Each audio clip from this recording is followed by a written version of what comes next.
welcome sa unang araw ng ating simbang gabi.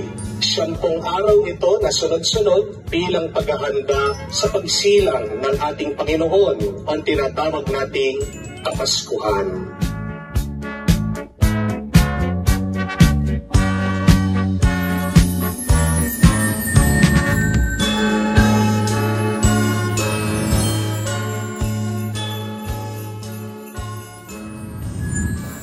Tuwing Kapaskuhan, ang simbang gabi ay isa na sa mga tradisyon nating mga Pilipino na ating isinasagawa bilang pagpapasalamat sa mga biyayang natatanggap at matatanggap pa natin sa kabila ng mga pagsubok na napagdaanan natin sa buong taon. Ang Pilipinas ang may pinakamahabang pagdiriwang ng Pasko sa buong mundo. Higit pa roon, matapos ang simbang gabi, aminin nyo na, ano ang pinakaaabangan o nagbibigay saya at ligaya sa inyo paglabas ng simbahan? Puto bumbong at bibingka.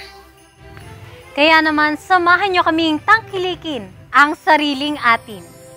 Alamin ang kwento sa likod ng espesyal na puto bumbong at bibingka na inihahain na ng mahigit 30 taon tuwing Pasko. Ako po si Mariel.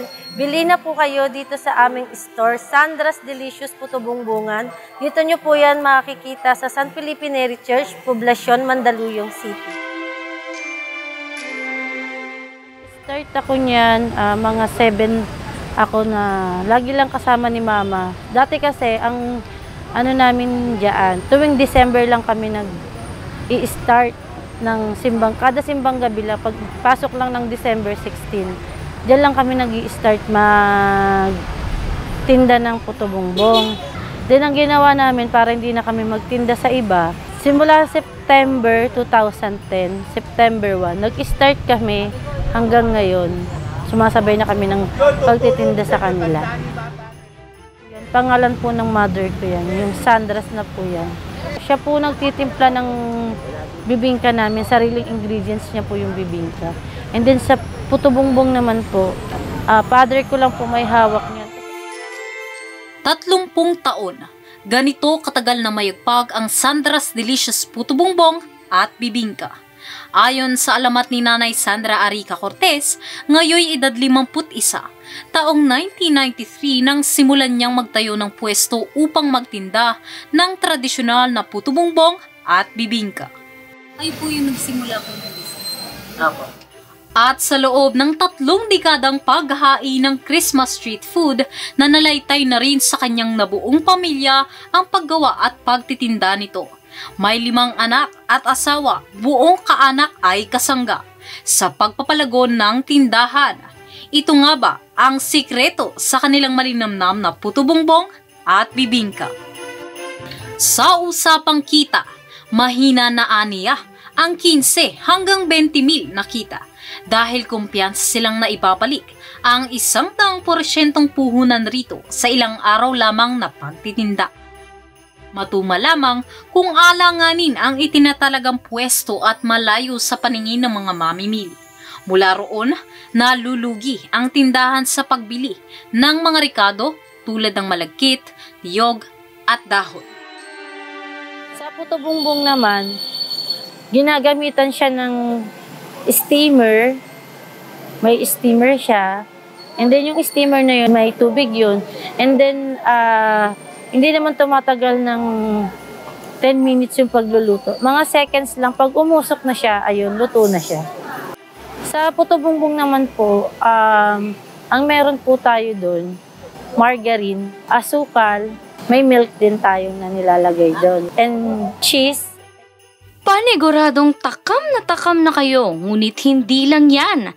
Dahil kung may puto bumbong, syempre, meron ding bibingka. Sa bibingka naman po, ganun din. Bigas, binababad din siya. And then pag nagiling na siya, tinitimplahan na siya ng mga ingredients. Kasi ang pagkakaiba lang naman namin dyan, sa lasa lang po eh. Pare-pares kami ng tinda, pero yung iba may halong bigas. Pag matigas naman yun. Pag may halong bigas. Kasi ang puto bumbong, malalaman mo yan pag malagkit. Sobrang hirap sundutin at naiiwan siya dun sa kawayan na ginagamit na panundot sa kanya. Pumatok naman po siya, pero mas ano pa rin ng ibang na ano yung maraming itlog na maalat eh. Ang sa puto bumbong naman, ang pumatok doon yung may leche plan sa ibabaw. Hindi lamang sila nakapaghahatid ng malinamnam na puto bongbong at bibingka sa tabi ng simbahan. Nakakaabot rin sa mga events ang kanilang espesyal na kakanin. Kapalit nito ang mga libreng ricado tulad ng keso at mantikilya, na inihahandog rin pabalik ng mga kumpanyang tumatangkilik sa kanilang serbisyo at produkto. Taon-taon po kami bumibili dito. Naging part kami ng celebration ng Pasko kasi alam namin na pag meron ng puto bumbong and bibingka, malapit na yung Pasko. Tapos masarap kasi siya eh, kasi panghimagas after ng dinner, ganun, yung pang merienda.